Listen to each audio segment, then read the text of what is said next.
Chapter 20. Grandfather Frog Loses Heart. Look before you leap, the water may be deep. That is the very best kind of advice, but most people find that out when it is too late. Grandfather Frog did. Of course, he had heard that little verse all his life. Indeed, he had been very fond of saying it to those who came to the Smiling Pool to ask his advice. But Grandfather Frog seemed to have left all his wisdom behind him when he left the Smiling Pool to go out into the great world. You see, it is very hard work for anyone whose advice has been sought to turn right around and take advice themselves. So Grandfather Frog had been getting into scrapes ever since he started out on his foolish journey. And now here he was in still another, and he had landed in it head first with a great splash.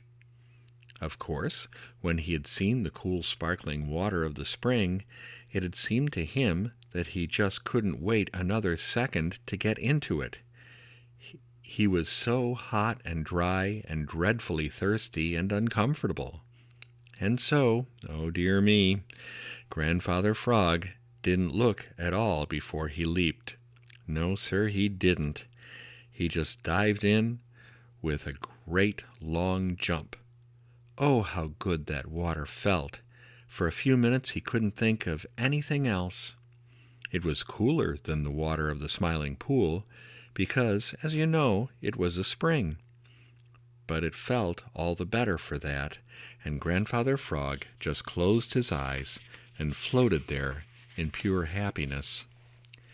Presently he opened his eyes to look around. Then he blinked them rapidly for a minute or so. He rubbed them to make sure that he saw aright. His heart seemed to sink away, way down towards his toes. "Chug-a-rum!" exclaimed Grandfather Frog. "Chug-a-rum!" And after that, for a long time, he didn't say a word. You see, it was this way. All around him rose perfectly straight, smooth walls.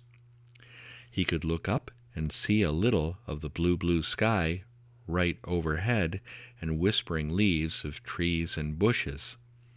Over the edge of the smooth, straight wall, grasses were bending, but they were so far above his head, so dreadfully far.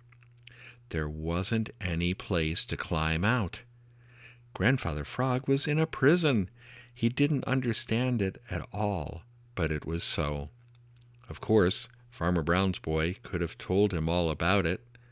A long time before Farmer Brown himself had found that spring, and because the water was so clear and cold and pure, he had cleared away all the dirt and rubbish around it.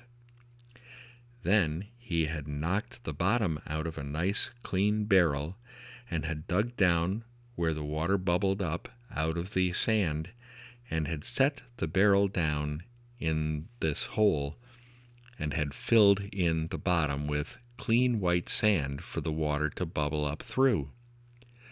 About halfway up the barrel he had cut a little hole for the water to run out as fast as it bubbled in at the bottom. Of course, the water never could fill the barrel, because when it reached that hole, it ran out. This left a straight, smooth wall up above, a wall altogether too high for Grandfather Frog to jump over from the inside. Poor old Grandfather Frog! He wished more than ever that he never had thought of leaving the Smiling Pool to see the great world. Round and round he swam, but he couldn't see any way out of it. The little hole where the water ran out was too small for him to squeeze through, as he found out by trying and trying. So far as he could see, he had just got to stay there all the rest of his life. Worse still, he knew that Farmer Brown's boy sometimes came to the spring for a drink, for he had seen him do it.